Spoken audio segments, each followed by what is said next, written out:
କେମିତି କେନ୍ତା ଅଛ ଆଜ୍ଞା? ପୁରା ମନେ ମନେ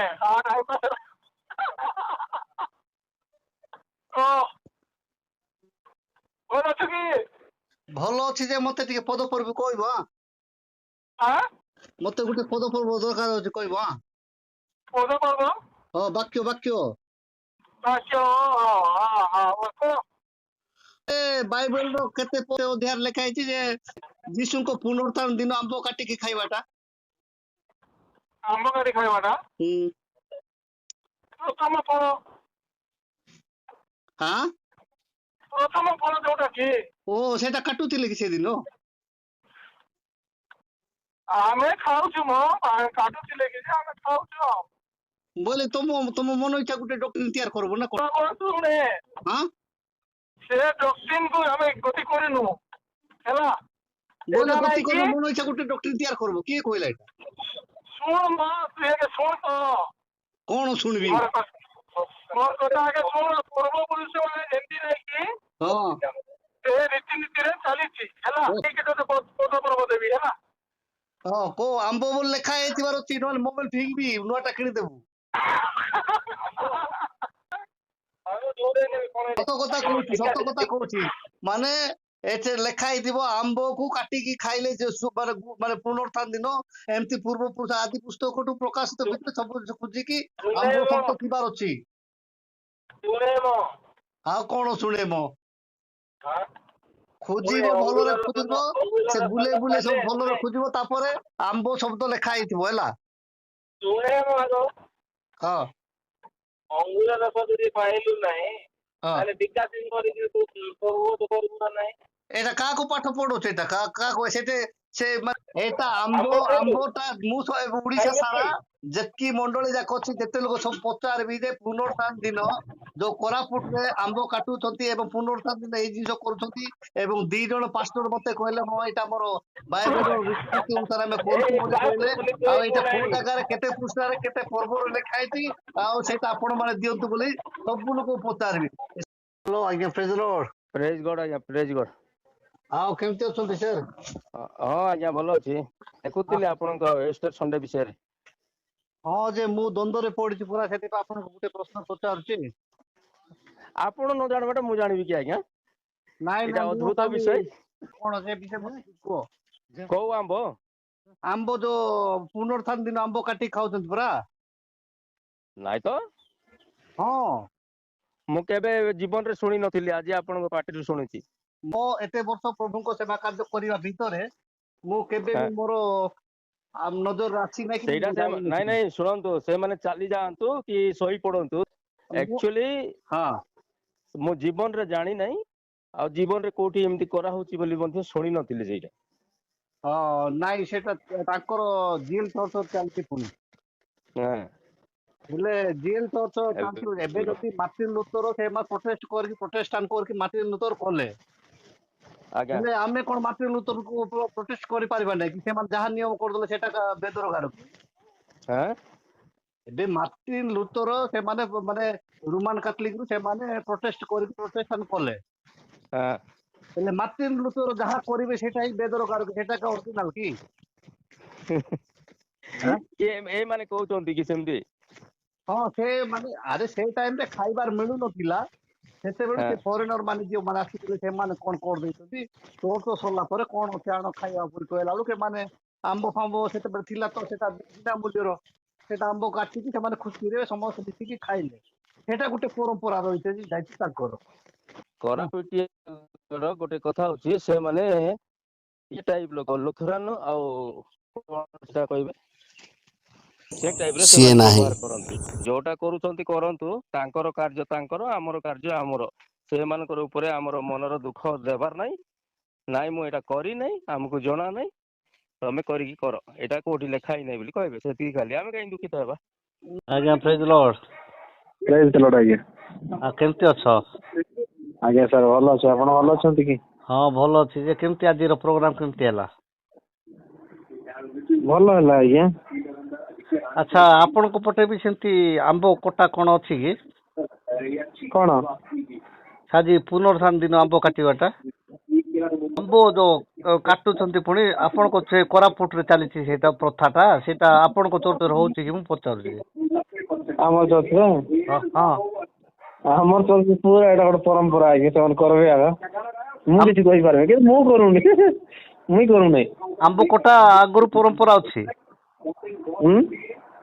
ଆମ୍ବ କାଟିକି ସେଟା ଖାଇବାଟା ଆଗରୁ ପରମ୍ପରା ଅଛି। ହଁ ଆଗରୁ ହିଁ ଅଛି କରୁଛନ୍ତି ମାନେ ମୁଁ ଜାଣିବା ମତରେ ମୁଁ ଜନ୍ମ ହେବାର ଆଗରୁ ଦେଖି ଦେଖି ଆସୁଛି ସେଇଟା ତାହେଲେ ସେଇଟା ଠିକ ନା ଭୁଲ? ସେଇଟା ହଁ ସେଟା ପରମ୍ପରା ଆଜ୍ଞା ଏଇଟା କିନ୍ତୁ ଈଶ୍ୱରଙ୍କ ବାକ୍ୟ ଏମିତି ତ କୁହେ ନାହିଁ ନା।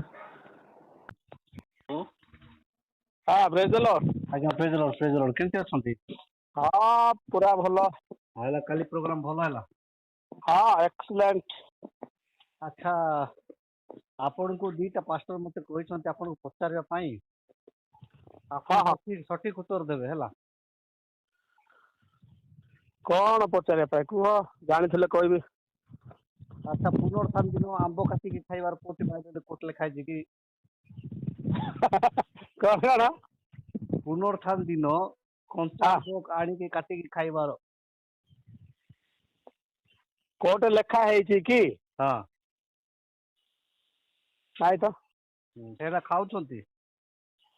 କଣ କଞ୍ଚା ଆମ୍ବ? ହଁ କଞ୍ଚା ଆମ୍ବ କାଟିକି ଖାଉଛନ୍ତି। ମୁଁ ପଚାରିବାରୁ କହିଲେ ସେଇଟା ଅନା ମାଗିବାକୁ ପଚାରନ୍ତୁ ସେ କହିବେ ବୋଲି କହିଲେ। ଖାଉଛୁ ଆମେ ତ କଞ୍ଚା ଆମ୍ବ। ନାଇଁ ନାଇଁ ଚର୍ଚ୍ଚରେ କାଟିକି ମଜା ନାଇଁ ୟୁଟ୍ୟୁବରେ ପକେଇବି ମୁଁ ଏଇଟା ହେଲା। ଓ କୋଉଠି ଚର୍ଚ୍ଚରେ ଖାଉଛନ୍ତି କି? ଚର୍ଚ୍ଚରେ ସେ ପୁନର୍ଥାନ ଦିନ ଯୀଶୁଙ୍କ ପୁନର୍ଥାନ ଦିନରେ ଚର୍ଚ୍ଚରେ ନେଇକି କାଟିକି ସମସ୍ତେ ମିଶିକି ଖାଇବାର କୋଉଟେ କେମିତି କଣ କଥା ଅଥିବାର ଜାଣିଛ କି? ନାହିଁ ସେଇଟା ସମ୍ପୂର୍ଣ୍ଣ 100ରୁ 100% ସମ୍ପୂର୍ଣ୍ଣ ବାଇବଲ ଭିତ୍ତିକ ନୁହଁ। କିଏ ଖାଇବାର ପ୍ରମାଣ ଅଛି କି କିଏ ଖାଉଛନ୍ତି କି ସେଠି? ହଁ ସେଇଟା ତାଙ୍କ ଚର୍ଚ୍ଚରେ ଖାଉଛନ୍ତି ପରା ସେଇଟା ଗୋଟେ। ଆଚ୍ଛା ଆଚ୍ଛା ସେଇଟା ଖାଉଛନ୍ତି ହେଲା। ମୁଁ ବି ସେ ବିଷୟ ରାତିରେ ଫୋନ କରି ପଚାରିଲି ସେମାନେ କହିଲେ ହଁ ଏଇଟା ଚାଲିଛି ଯଦି ଅଧିକ ଜାଣିବା ପାଇଁ ହେଲେ ଆଉ ଅନା ମାଗିବାକୁ ଫୋନ କରି ପଚାରନ୍ତୁ ସେ କହିବେ କହିଲେ। ବୋଲେ ମୁଁ ଜାଣିଛି ତାର ଅର୍ଥ ସେ ବିଷୟରେ ନା କଣ? ତା ବିଷୟରେ ଆପଣ ଡିଗ୍ରୀ କରିଥିବେ ଆଉ। ହଁ ସେଇଟା କାହିଁ ଥିବ। ତାଙ୍କ କହିବା ଉଦ୍ଦେଶ୍ୟ ହେଲା ସେଇଟା ଯେ ସେ ଉପରେ ସେ ଆମ୍ବ ମାନେ ଇଏ ଉପରେ ସେ ଡିଗ୍ରୀ କରୁଛନ୍ତି ଆଉ। ମୁଁ ସେଇଟା କହିଲି ହଁ ଯେ ସେ କଲେଜ କୋଉଠି ଅଛି ସେଇଟା ତ ମୁଁ ଜାଣିନାହିଁ ଯାଇଥାନ୍ତି ହେଲେ। ଫୋନ କରିଥିଲା ସେମିତି ଆଉ। ହଁ ନାଇଁ ଆଉ ସବୁ ଭଲ ଅଛୁ ଯେ ନାଇଁ ସେ କହୁଥିଲା ଯେ ଆଉ ମତେ କହୁଥିଲା ମୋ ପାଇଁ ନାଇଁ କି ତମେ ପୁଣି ଜାଣିଛ ଆଉ ସେ ଆମ୍ବ କାଟି ଖାଇବାଟା ଏମିତି ବୋଲୁଛ। ମୁଁ କହିଲି ଆଉ ଆମ୍ବ କାଟି ଖାଇବେ ନାଇଁ କେମିତି ଖିଆ ହବ ବୋଲି ମୁଁ କହିଲି।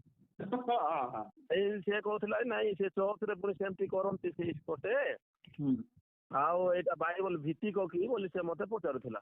ମୁଁ ତାକୁ କହିଲି ବାଇବଲ ଭିତ୍ତିକ ନ ହେଲେ ବି ସେମାନେ ଖାଉଛନ୍ତି ସେମାନେ ତ କଣ ସେଇଟା କରୁନାହାନ୍ତି କହିଲି ନାଇଁ କାହିଁକି ଖାଇବେ ଆମ୍ବ ହେଲା ଯେ ଏବେ ଜଣେ ସତ୍ୟ ଜାଣିନି ହଁ କି ନାଇଁ ଆଉ ହଠାତ୍ ସେମାନଙ୍କୁ ଆମେ ମନା କରିପାରିବା କି? ନାଇଁ ଆସ୍ତେ ଆସ୍ତେ ଏକା ସେମାନଙ୍କୁ ଲକ୍ଷ୍ୟ ହେଉ ସେ ପରମ୍ପରାରୁ ସେମାନଙ୍କୁ ଆମେ ବାହାର କରିବାର ହଁ କି ନାଇଁ? ହଁ ଯେହେତୁ ସେମାନେ ସତ୍ୟକୁ ଆସିବେ ଆଉ ଯୀଶୁ ଯେମିତି କହିଲେ ପ୍ରେରିତ ପାଉଲ ବି କହିଲେ ଆଉ ମୁଁ ଦୁର୍ବଳ ମାନଙ୍କ ପାଖକୁ ଗଲେ ମୁଁ ଦୁର୍ବଳ ମାନଙ୍କ ପରି ହେଲି ତଥାପି ମୁଁ ଆତ୍ମାରେ ବଳବାନ ତଥାପି ସେମାନଙ୍କ ନିକଟରେ ମୁଁ ଦୁର୍ବଳ ପରି ହେଲି। ସେ ତାକୁ ଯାହା କହିଲେ କି ଆଉ ସେ ବୁଝିବା ଉପରେ ନଥିଲା। ତାପରେ ଲାଷ୍ଟ ମୁଁ ତମ ଆଡେ ସବୁ ଇଏ ଯେମିତି ମୋ ଖସି ଯାଉ।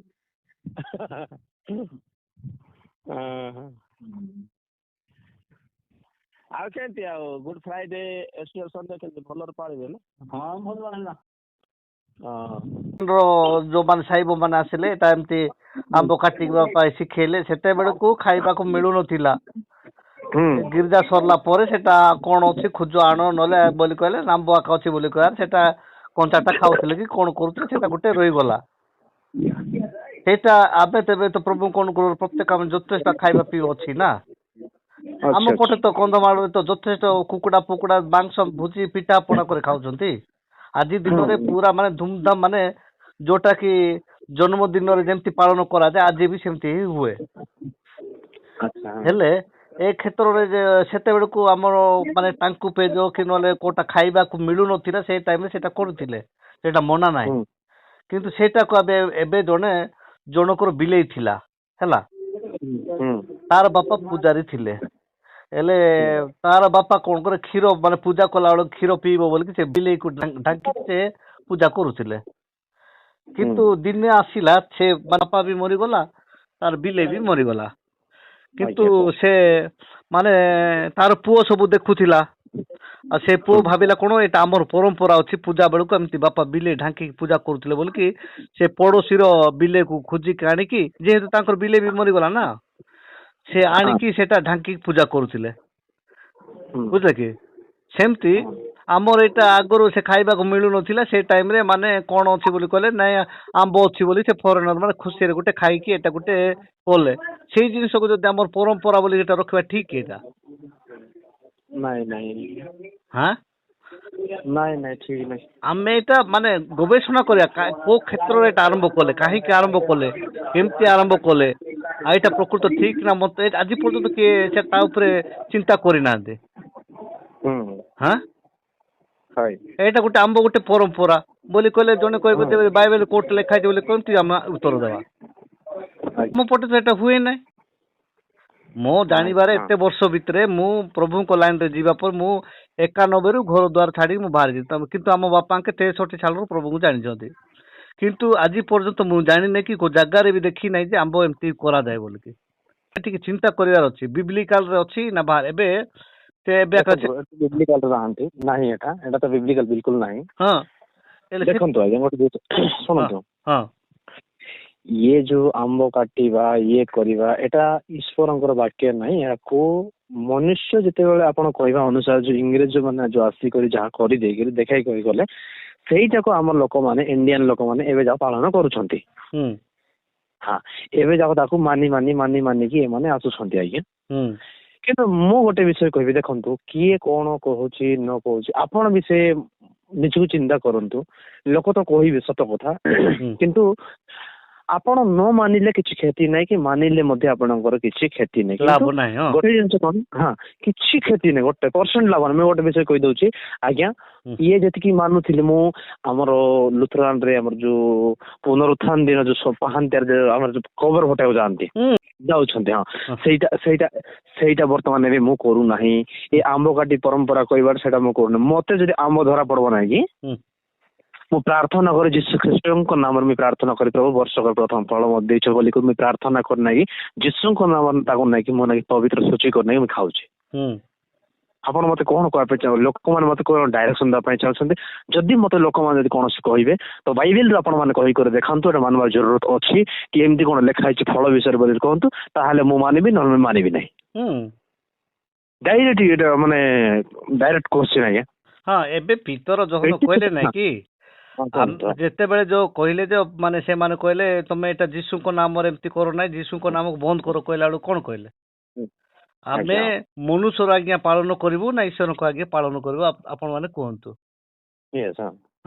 ହେଲେ ଦିନ ଥିଲା ଆମେ ବାଇବେଲ ପଢି ପାରୁନଥିଲୁ। ଯିଏ ଜଣେ କହିଲା ହଁ ସେ ଆମର ମାନେ ଲେମେନ୍ ଟା ଯାଇକି ସେ ଆମ ନିଜ କୁଇ ଭାଷାରେ ସେ ଶିକ୍ଷା ଦେବାକୁ ଯାଇଛି। ସେ କଣ ମାନେ ବୁଦା ଉପରେ ନିଆଁ ଜଳୁଥିଲା, କିନ୍ତୁ ବୁଦାଟା ପୋଡୁନଥିଲା। ମାନେ ସେଟା କଣ ମାନେ ସେ ବୁଦା ଛେଳି ବୋଲି ପ୍ରଚାର କରୁଛି, ବୁଝିଲେ କିଏ?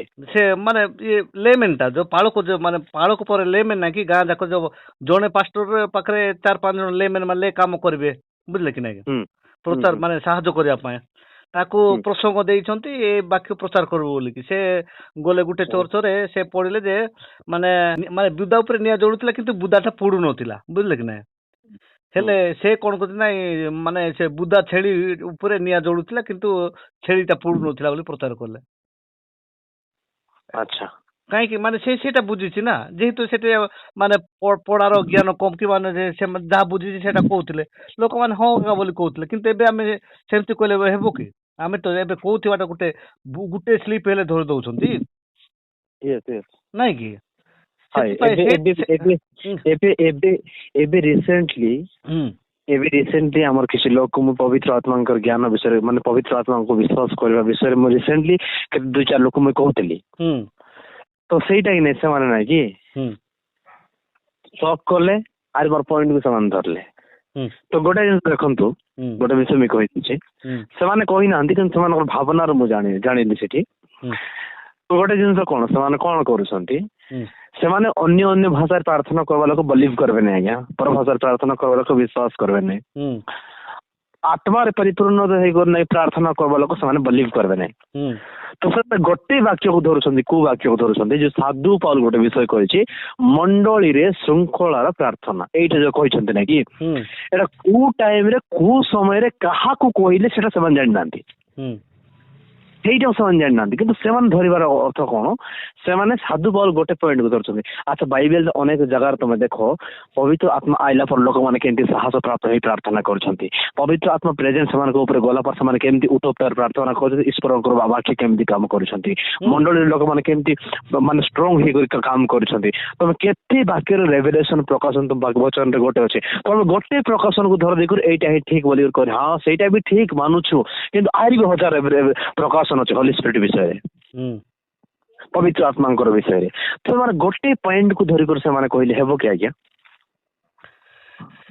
କଣ କରିବା ଫିଡିଂ କରାହେଇଛି ହେଲା ଏମାନଙ୍କୁ ଛୁଆ ସାରି ଯୋଉଟା କି ଯେତିକି ଶିଖେଇଥିବେ ନାଇଁ କି ଏବେ ଯେମିତି କି ଝିଅ ବାବାଲାକୁ ଯେତିକି ଶିଖେଇଛନ୍ତି ସେତିକି କହିଦେବେ ତାପରେ ବନ୍ଦ କରିଦେବେ ଅନଲି ନ୍ୟୁଜ ବାଲାକୁ ଯେତିକି ଶିଖେଇଛନ୍ତି ସେତିକି କହିଦେବେ ବନ୍ଦ କରିବେ ଏବେ ଗୁଡ ନ୍ୟୁଜ ବାଲାକୁ ଯେତିକି ଶିଖା ହେଇଛି ସେତିକି କହିବେ ବନ୍ଦ କରିବେ ଏଇଟା ଦେଖ ଆମେ ସେ ଗୁଡ ନ୍ୟୁଜ ଆମେ ହଉଛୁ ପୁରା ଓରିଜିନାଲ ନ୍ୟୁଜ ଆମେ ହଉଛୁ ଝିଅ ଲୋକ ନାହିଁ ଆମେ ଈଶ୍ୱରଙ୍କ ଲୋକ ବା ଯୀଶୁଙ୍କ ଲୋକ ଆମେ ଯୀଶୁଙ୍କୁ ଜାଣିଲା ପରେ ଏକା ଯିବାକୁ ଜାଣିଛୁ ନା ଆଉ ସେଟା ପିତା ପୁତ୍ର ପବିତ୍ର ଆତ୍ମାକୁ ଆମେ ଜାଣିଛୁ ସେ ଅନଲି ଯୀଶୁ ମତେ କହିନାହାନ୍ତି ଈଶ୍ୱରଙ୍କୁ ବିଶ୍ୱାସ କର ମତେ ବିଶ୍ୱାସ କର ଦୁଇ ଜଣ କହୁଛ ଟଙ୍କା ଦିଦି ପାର୍ଶ ଏଇଟା ଆମେ ଓରିଜିନାଲ ଜାଣିଲା ଲୋକ ଆମକୁ ଡୁପ୍ଲିକେଟ ଶିଖେଇଲେ କେମିତି ଆମେ ବୁଝିବୁ ସେଇଟା।